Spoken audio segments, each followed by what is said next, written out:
Hello everybody and welcome back to the Warwick F1 Show. We are back with a little review for you. So back at the end of November, all the way last year, there was the Senna mini docuseries that came out. It was really hyped up to be this incredible series. It goes through and portrays Senna's life from his young karting days, all the way through his struggles in Brazil, all the way through up until F1, his rivalry with Alain Prost, and then eventually into Williams and that tragic incident at Imola in '94. So it goes through and is part dramatic, but very well portrayed and also pretty fairly accurate as well. Little 6 parts docuseries. So we're going to go through and just give our thoughts on it, give some reviews, talk about what happened, and kind of just reflect on Senna and his life. So I'm joined here with Dennis, who is a first-year student here at the Society. How are you doing? I'm doing well. Thank you for having me. Of course. So you've also watched series fairly recently as well? Yes, fairly recently. So just initial thoughts. What did you think about it? Did you know a lot about Senna and his life beforehand, or was this kind of an introduction to you? I do know a little bit about Senna's life, because just through the content that Formula One in general. So especially this year, the 2024 year, where like it's 30 years after Senna's tragic death, Yeah. which the Formula One themselves did a lot of things to remember his time as a driver. So, but in detail, I would say no, and I would say this show definitely helped me to learn more about Ayrton Senna as a person, Yes. even more so as a driver. Yes, I completely agree. I was fairly familiar with Senna's life beforehand. I think so. I'm someone that's been following the sport. I love the history of F1, especially that 80s, 90s era. Like, that is so iconic to me. So I was fairly familiar with his time as a racing driver in Formula One, but I wasn't as familiar with his past beforehand and what it was like in Brazil and growing up and his rise through the ranks. So I think that was really, I'm so glad that the series focused on that in the first few episodes, as we'll get onto, and talked about what it was like for him and his family members and key people in his life and around. I think that was really important, and I think I'm glad that they portrayed it in that way and they focused on it. So, yeah, I think we'll move on and we'll do a little bit episode by episode. We're not going to do like deep analysis, but just like roughly how we thought it was, the impact of it, and yeah, the content. So episode 1, what that was mainly focusing on his past, his initial, they called it episode 1 cooling, which is one way to put it. So I think it's, I think going into it, there were 2 views. I've seen this online. Some people thought there would be more of a narrative one, like the Schumacher documentary was, and be more about, we're talking about real life, how it was. But actually, it was quite evident from the start that it's more of acting. It's reenacting his life. And I didn't mind that. I think it put some people off, but I really liked that. What were you thinking? I think the first episode may or may not be the most important episode, in my opinion, because I think the whole entirety of first episode is focused on Senna's childhood and his days, in how his relationship with his family and his, at the time, his girlfriend, and then how the struggles of getting approval to move from Brazil to Europe to the UK to pursue his driving career, and the kind of struggles he goes through. These are the kind of things you don't really get in general in media, which I think is really good because it sheds light into the side of Senna that we never get to really see, and it just makes it's great because that way we learn more about him as a character. So all the success he has, we know that it doesn't come easy. Yeah, completely. It is just the stuff that obviously you don't, when you mentioned beforehand that F1 has done so many tributes last season to Senna, but those are tributes to his Formula One career, which obviously was mightily impressive, but it's also impressive what he did in the World Karting Championship and the struggle it was to get to the UK and how he was toying with not actually coming in the first place. So I think that is it is such a landmark first episode of teaching you and showing you that it's not all plain sailing. He didn't come from this extremely privileged background and knew exactly what he wanted to do. Like, he knew he wanted to go into racing, but it wasn't as easy as just going over and racing. Yeah, then there's a lot of struggles that is really, I think, is really well portrayed. For example, when Senna just arrived in England, obviously he didn't speak a word of English. So I think the part where like he has to speak to the translator just to speak to, like, at the time his Formula Ford engineer, is like it's little things like this. Yes. That, and also I really like the part about that the commentator the commentator say his name wrong. Yes, that and the girlfriend also, had to correct it. yeah, that is a great part. It's little things like this that the show has that adds in to the way that Senna's success didn't come easy. Exactly, and I think things like the translator and the name wrong, it's stuff that not only Senna faced that was incorrect, but also that so many other drivers will have faced those barriers. Because if you can't get a translator, you might not be able to go into those best teams and into those top teams that may be primarily English speaking. So I think it's really important to shed light on that. And they did portray that. I do agree. They portrayed it really well in that sense. Yep. I was really happy with that. So it carries on. So that episode goes on, and he's like, okay, I'm going to come back to Europe, because he was being forced and asked by Formula 4 people, like, we want you here, please come back. And it took convincing from his dad. It really took it. He had to convince his dad. Yeah. And I think that's interesting that he didn't have that immediate family backing. He did not. At first, I remember his dad was really strong for him, about him coming back straight after the Formula Ford. Yeah, it was 1 year he was meant to be doing. Yeah, exactly. And then there's also the pressure from his girlfriend at the time. I think her name is Lillian. Yeah, Lillian. There's pressure from Lillian because she expressed that she doesn't love the UK. So it's pressure from all those people around them, and the cultural shock that he has in this foreign country in Europe. It's a lot of these things, but Senna still persists in staying to pursue his racing career. Yeah, he's still got the passion. Yes. And I think that's so evident as we move on to episode 2, which is Belonging. It's really interesting titles, to be honest. Yes, little one-word titles. Into it. Yeah, but it nearly starts off with him driving all the way over to Italy to get that engine upgrade, to get that better engine to win titles. Like, that in itself is the perseverance we were on about, like crossing the continent. Yeah, and where do you even hear stories about this? You don't. You don't. You don't. And this just shows how dedicated Senna is to his racing. Yeah, and at the time as well, he wasn't actually. This is the thing we didn't mention about the first episode. He didn't actually use his original. Senna wasn't his surname; it was his father's surname.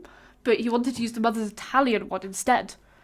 Yes, to better represent. Better represent his heritage. Yeah, and I think that's so interesting. That is interesting. That's something I didn't know about him, that it wasn't initially his surname. I think we find that a lot nowadays with drivers that may not go with their initial surnames. I think Kimi Antonelli's one that rings a bell. Yes, I think Lance Stroll as well. They have another surname before, and they changed it. Yeah, exactly. Yeah. And it is interesting, I guess.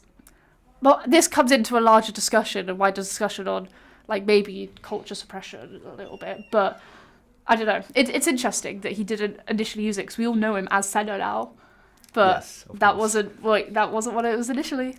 It wasn't. But yeah, so he adopts a surname, and this is where it does. I'm glad it immediately moves on to him being in Formula 1, because they could have spread that first episode of his rise up to F1 and the struggles throughout 2, but I think it makes sense that they put it into 1 because it was so powerful, that first one.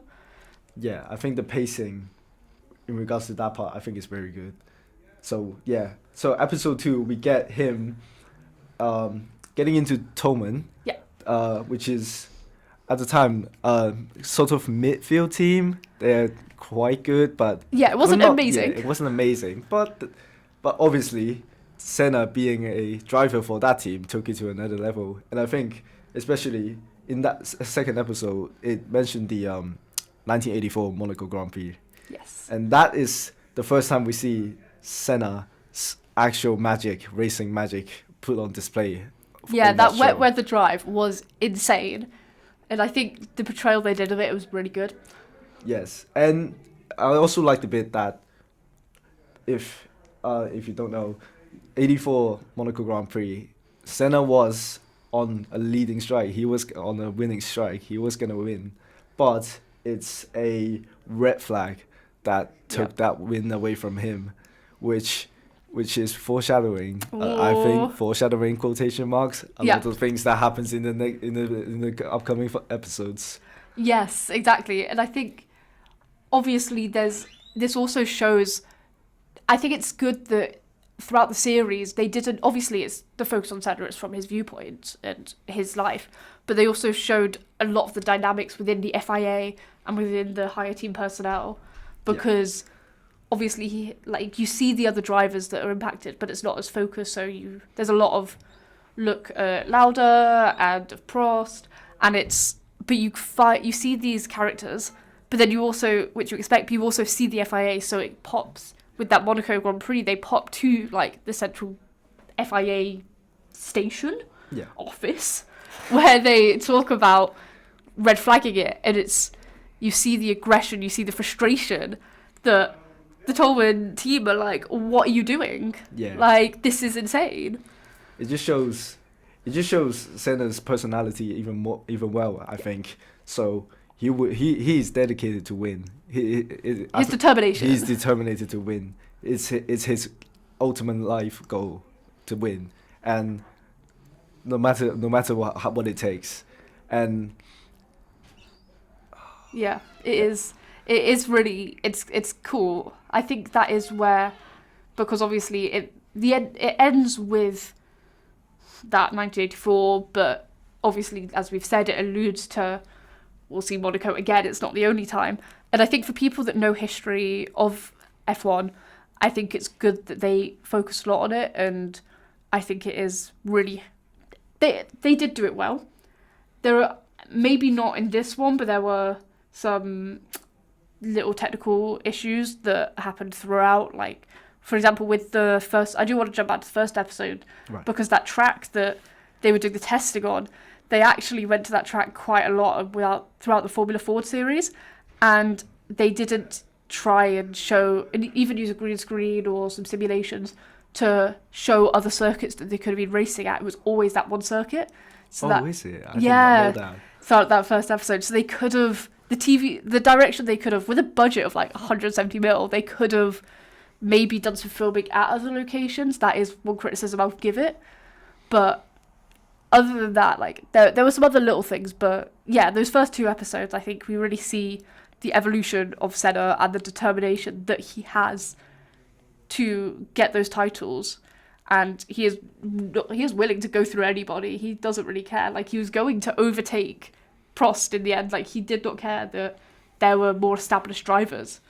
So it was exciting. So we then go on to episode 3, which is ambition.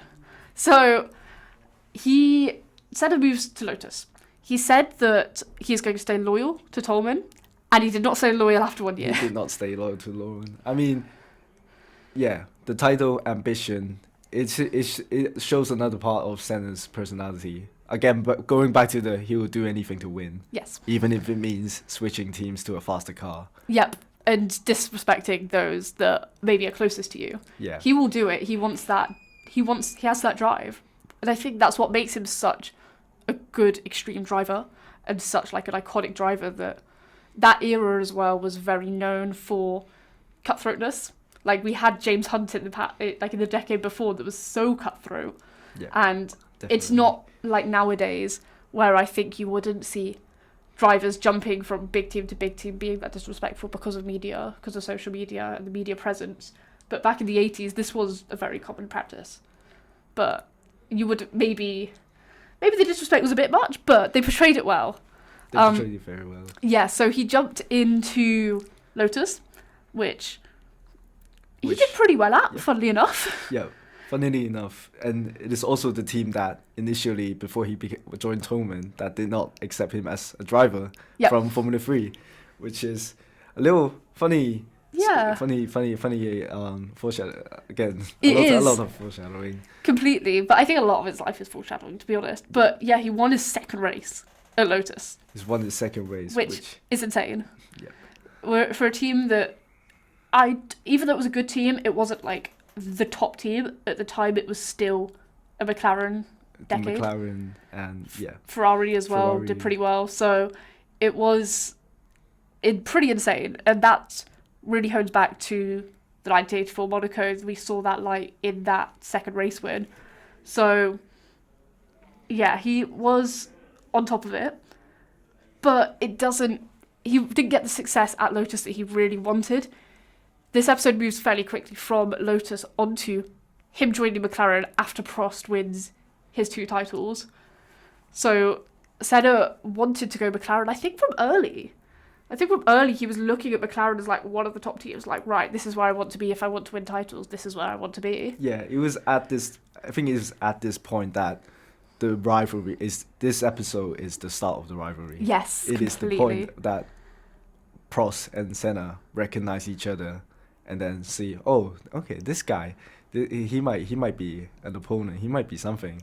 So yeah, 85-86 pass in an instant. The pacing is very quick, and then instantly into Senna joining McLaren. Yeah, I think it made sense for the episode to do that. It was one of the longer ones. It was, I think, the longest episode of the series, but it makes sense to skip over those couple of years at Lotus because sure, he won the second race, but he didn't do as much.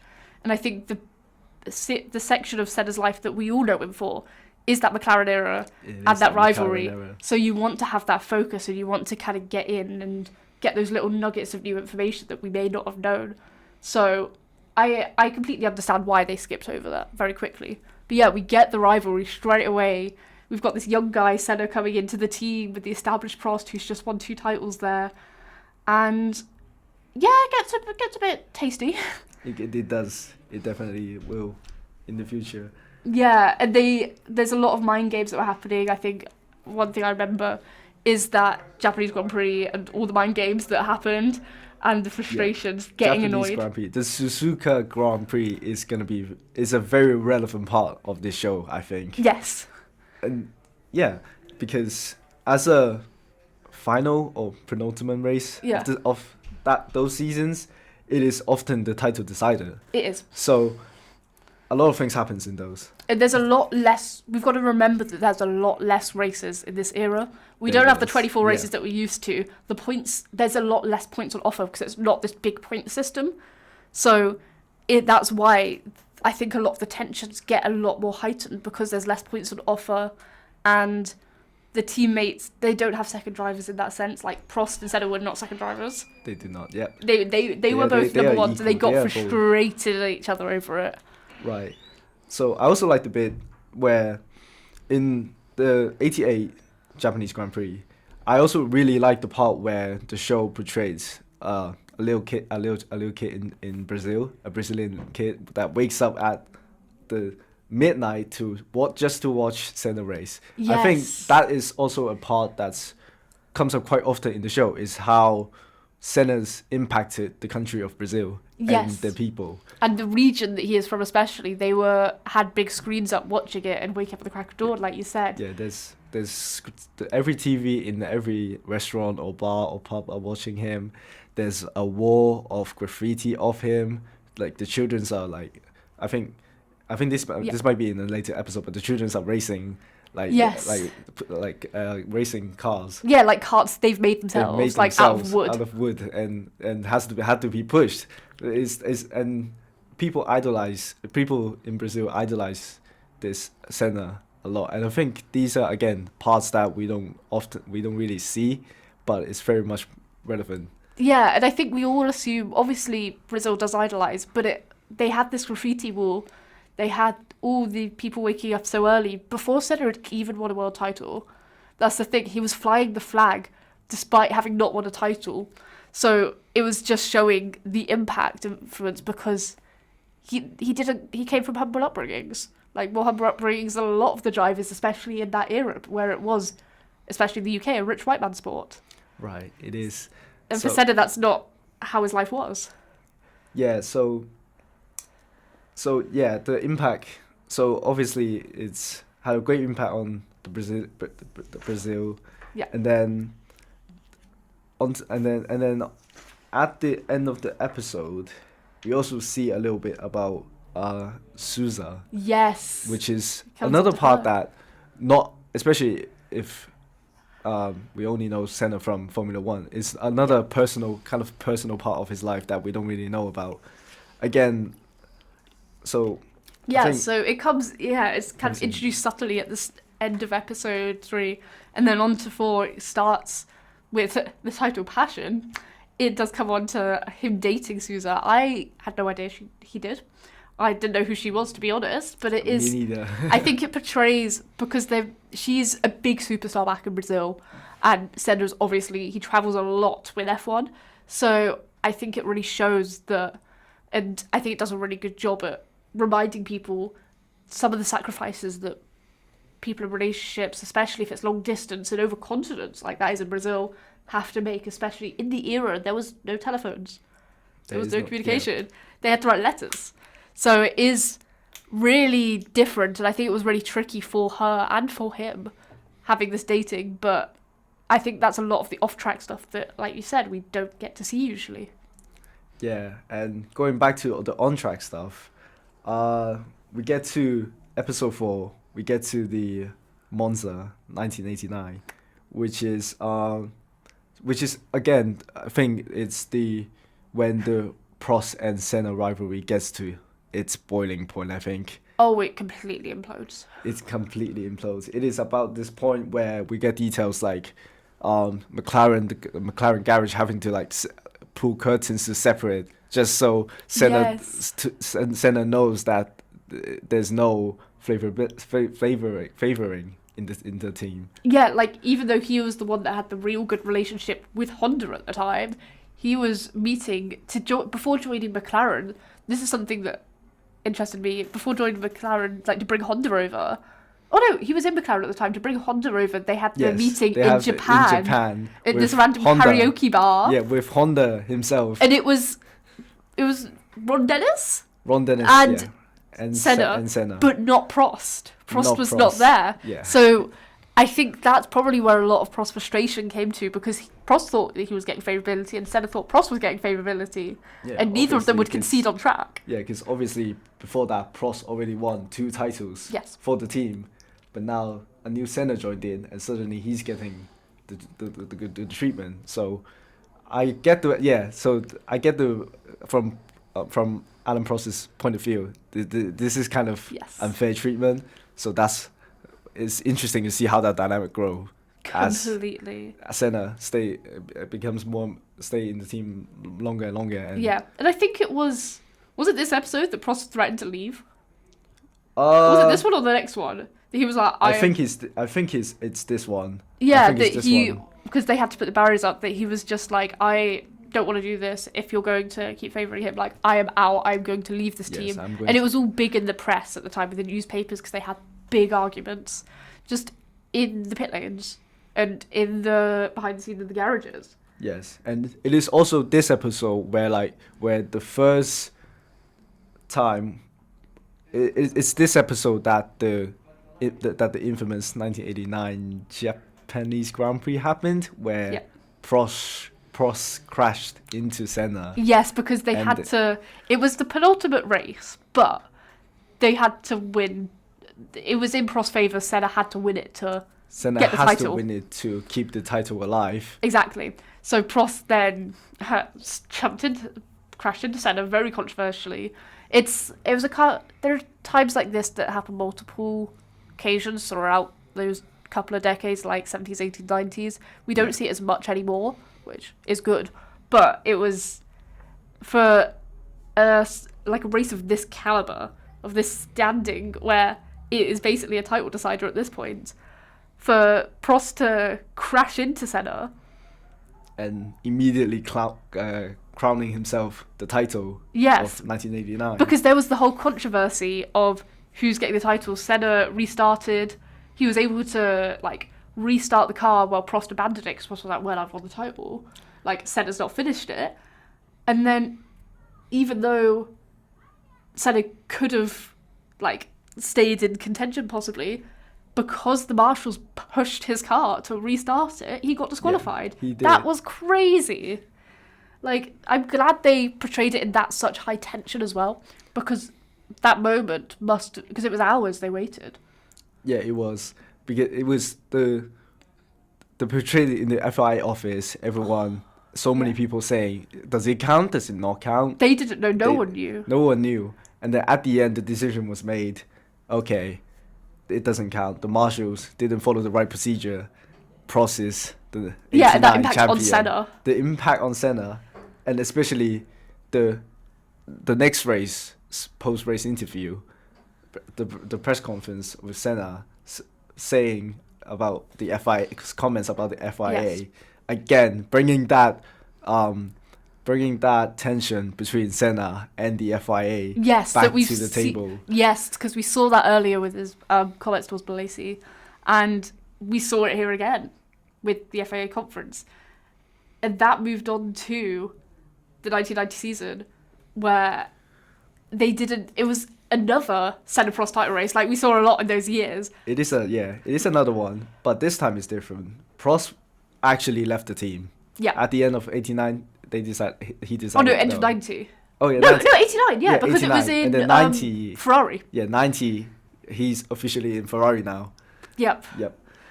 And that, in a way, like, you still can't... You put them both against each other, but they can actually fight at this point.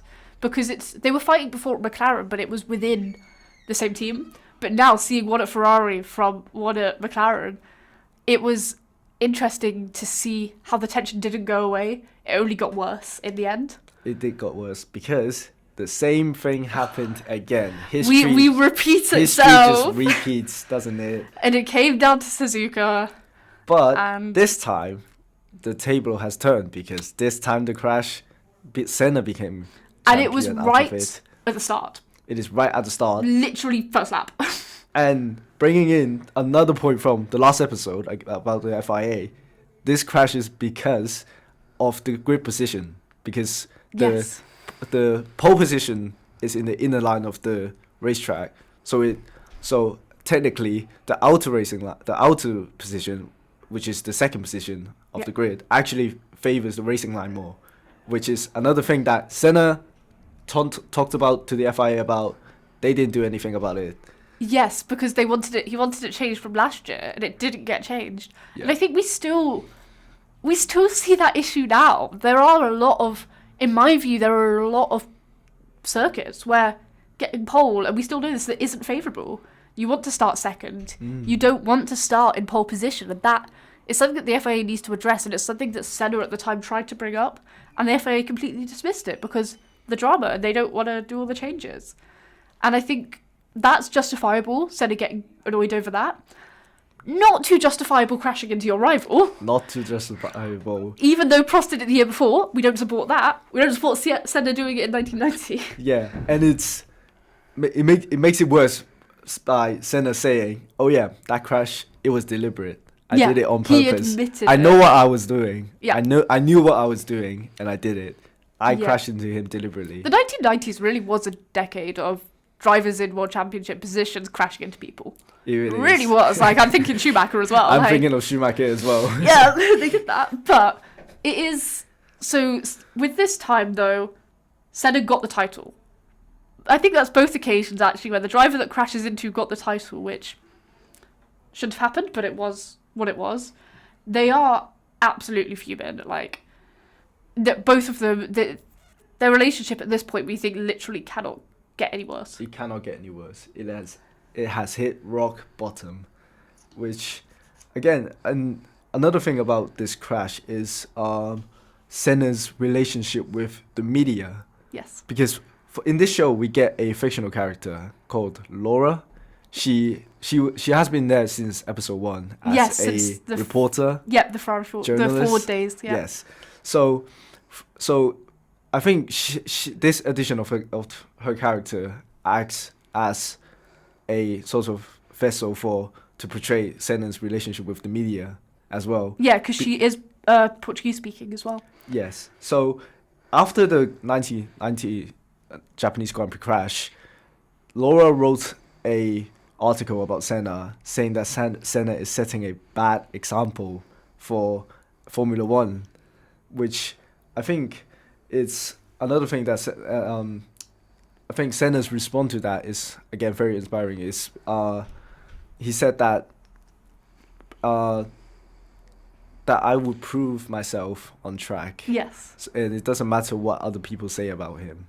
But he still held a lot of resentment for her. He does. He still did, and there were times where after that article was published, the seasons after, he made comments towards her, would refuse to say certain stuff and talk to her. So it is interesting.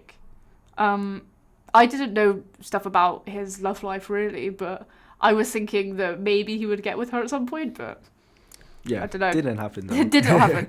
But yes, so this episode, it's episode 5, and it also goes on to, this is where he goes back and does charity work in Brazil. He goes back, meets the boy who sent the fan mail, the one that woke up earlier, like you mentioned in an earlier episode. So he does a lot more charity work stuff back in Brazil, and it's great to see that, because again, it's not a side that the media really talked about as much, and nowadays doesn't really get mentioned. Doesn't get mentioned. I think he was, what was he doing at the time? He was still doing a foundation for children in Brazil, I think. Yeah. I think it was something, it was definitely a children's education type foundation. Yeah, which Senna mentioned a lot. I think at some point he mentioned Brazil is his country, but it has a lot of problems. It has a lot of poverty, it has a lot of problems. Yeah, it has a lot of problems. So him now as a influential figure, and he has the power or influence to make a change. Yeah. He does make that change and go take a step forward. I think that's great to see. What I maybe would have liked is at the end of this episode, linking resources or directly mentioning the foundation and stuff now, because it's not something that we could easily find if we're just searching. I think because it's so important, and even after his death, the foundation is still carried on, but in different forms. I think it would be good to, if the episode did something at the end, just nowadays, this is where the foundation is, this is what it's achieved. Even though it's not the end of the series, it's the end of that episode. I think that would have been nice. Yeah, definitely. And going back to the episode, we get to at the middle of the episode, we get to the 91 season, which is when the very famous Brazilian Grand Prix He finally won the Brazil Grand Prix. He finally won the Brazilian Grand Prix in his home country. Yes, he got that third title. It was outstanding, because he was battling the Williams at that time. Yes, the Williams car got better. Williams' car is, I think, in the 91 season, Williams' car may or may not be the fastest in the grid. Yeah. I think, is it this season or the next season? I think it's around this time when Adrian Newey is a part of Williams. He's the Williams engineer. So that's when Williams' car really starts to take off, and Senna has to battle that. And not to mention that, during the Brazilian Grand Prix, going back to that, obviously there's a very famous, very well known that his gearbox failed at the end of the near the end of the Grand Prix, and even add to that it is raining at the time. It is absolutely pouring down during that Grand Prix. So again, I think the show did a really good job setting up all these. It did. I think that goes against him, and how the adversities that he faced, and Senna still stay strong and come up on top in the end. Completely. In this episode, we also it covers quite a few seasons. But after that 91 win and that third title, it does show that it does kind of skip through a little bit of 92 and 93, where Williams ended up being the dominant car ahead of McLaren. It wasn't actually mentioned in the series, but Prost, well, I think it was mentioned, but not in as much detail. Prost left as a sub-character. Obviously, Alan Prost Yes. was talked about quite a lot, and I think because he was so influential on Senna's life, and when you think about Senna's era, you always think about Prost as well, because they were just fierce rivals. They are inseparable. Yep, and it was the debate of who is the better driver at that point. Prost actually left/got fired from Ferrari after 91 because he made defamation comments about the team. Yeah. So he actually took a year off in 92, but came back to Williams in 93 to get that title. Williams also won the 92 season with Nigel Mansell. So that 93 title was... Williams actually looked, and it's mentioned, Williams looked to get Senna to the team, but Prost vetoed it. Prost did not want Senna at Williams, even though Senna wanted to join. Yeah, of course. After all that's happened, we would not want that to repeat again. Exactly. They would not want, especially for a car that is so good, they wouldn't want the risk of the two rivals at the same team. So Senna stayed at McLaren, did not get those extra titles though. But at the end of the episode, we see that Prost retires, and at the end of 93, he's hung up his boots, and Senna then was able to join for the 94 season.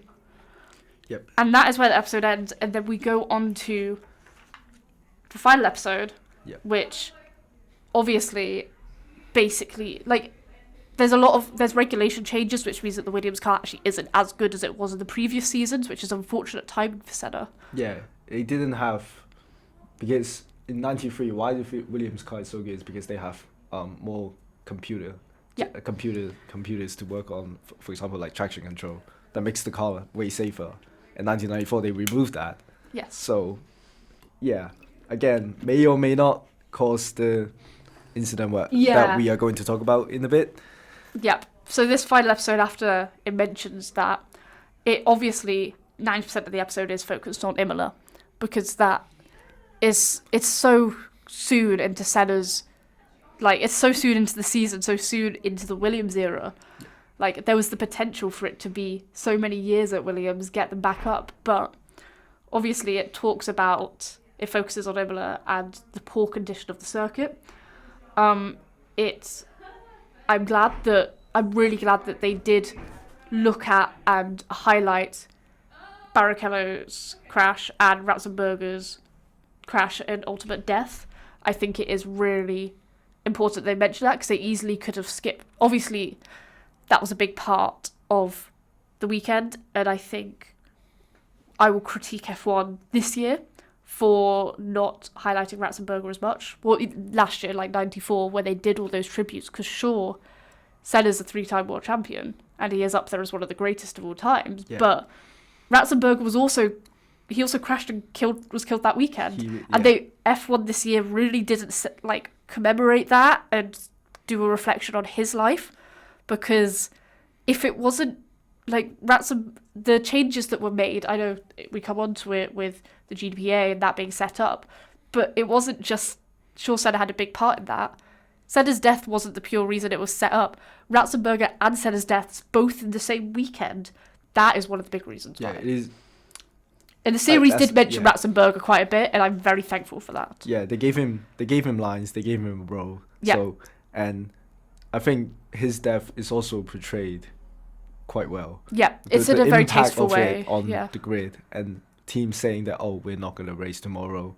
Those are really moments that they capture very well. I think it adds weight to the upcoming tragic accident that Senna had.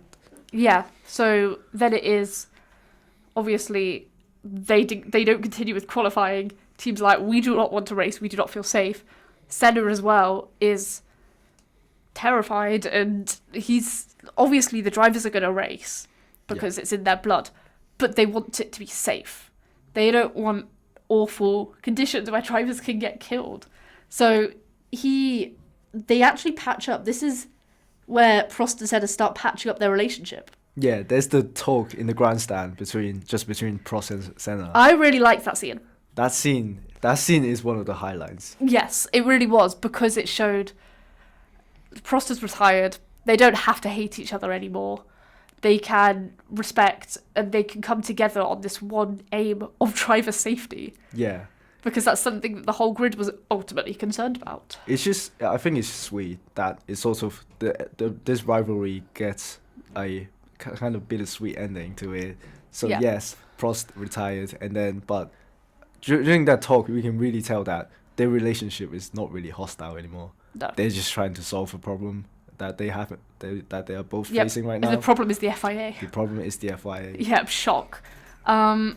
So yeah, the FIA, they asked the FIA to call off the race. The FIA did not call off the race. We don't need to go over all the details because we all sadly know what happened.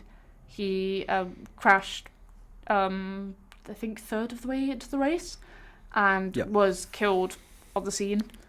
And they did show a bit of archive footage as well, which I think was Yeah. quite nice. They did sprinkle in a little bit Yeah, actual footage. I think what could have been nicer was if they, throughout the whole series, if they included a bit more of the actual real life footage and photos. I think that could have been nice. Yeah. But yeah. I understand it's a docuseries, like, it's acting, so it's not like an actual documentary. Yeah, because there is already one that came out a few Like years an actual ago. documentary, yeah. So I think this one is different because I think I've seen a lot online, a lot of comments saying that this show, this Senna show we had in 2024 is more emotional and more personal to Senna's life, more so than a documentary. Yes, because it was more, you relive it rather than like, oh, these are the facts of what happened, and you get the insights from the actual friend's family.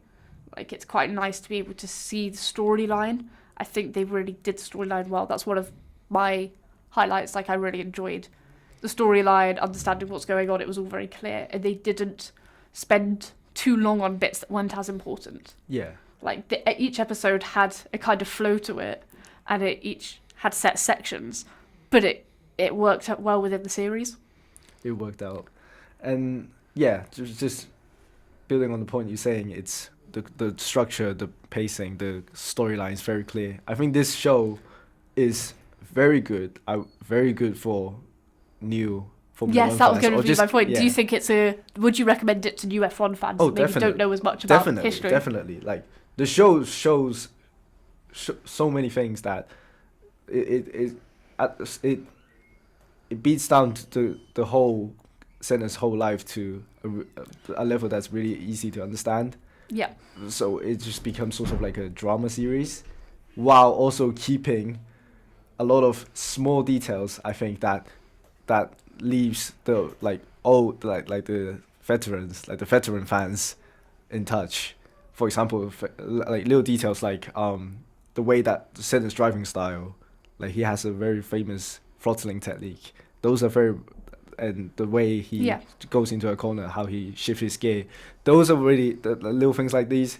And then, did I also mention like the amount of quotes that is throughout the show? Yes. The amount of quotes, there's pretty much a quote every episode that is very famous, said by him. Yes. They don't just like make all of it up. They base a lot of it on what he was saying and what was actually going on. He was actually saying, and which is good.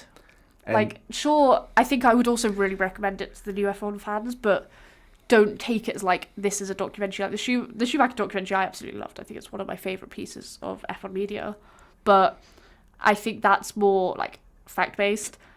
Don't go into this expecting it all to be accurate and for it to be like 100%. You're not here, this is about a storyline, this is about learning about a past racer, a past driver. This isn't about, these are like intrinsic things you can take away.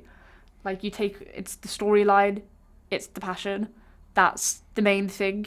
If you want to learn about facts, there's YouTube videos for that. There is a lot of YouTube There's a lot of stuff out there. There's a lot of things out there. But it is it's really well written. The storyline is great, in my opinion, and it is just accurate. Like, it's accurate to his life and like we've mentioned earlier on, shows us so much that we didn't know before. Yeah, it respects the actual factual things that happened in his life while also adding enough dramatic elements to it to make it exciting to watch. So it is interesting. It's a good show for everyone. Yeah, I just one thing I want to mention at the end is that they didn't really mention Schumacher at all. No, not at all. We barely get a scene of him in the car. Exactly. No lines, no actual face. Don't know. Yeah, it's just a mysterious character.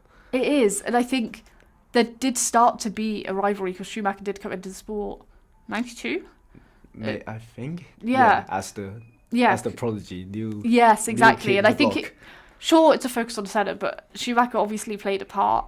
So I think it would have been nice to maybe have seen that in latter episodes. But Yeah, I would say the lack of Schumacher is a little bit. for someone that's so prominent, you think F1, you think Schumacher. Yeah, Schumacher. Come on, like seven-time world champion. Yeah. He's one of the most well-known people.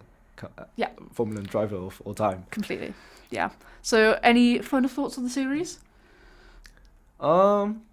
Yeah. So overall, Senna, great show. Yeah. Captures details well, and also make it really fun. It is a pleasure to watch. I finished it in no time. Yes, I watched it over 2 days. I put it on same. while I was doing cooking as well, and like I was getting distracted from the cooking. Like it was good to. It was really encapsulating to me. Yeah, I would 100% agree on that. Yeah. And we'll recommend. Yes, definitely. everyone. I would also recommend. I think it was really good. Obviously, the episodes. There's 6 episodes. They're all about an hour long, so it's not one that is like a little 20-minute bite size. But I think that's better because you can tell the story a lot more. You can fit a lot more in, and it felt less rushed. They pace the episodes in like story instead of like just 20-minute. Yeah. 20-minute cut, which I think makes the show even better, takes it to another level. It does. So, yeah, I was very impressed with it, to be honest. I didn't expect to be because there was a lot of talk about how people didn't like it when it was first released, but I watched it a few days after it was released. But no, it was exciting. I enjoyed it. So we would definitely recommend you guys to go and watch it, and if you get a chance, especially because it's off season, don't know what else you're going to be watching, watch the Senna documentary. It's a mini-series. I would so recommend it. So yeah, thank you very much, Dennis, for coming on. Thank you for having me. No once problem. again. Hope everyone has enjoyed hearing a little bit about the series and our little insights. And I've been Katch. Until next time, have a good day.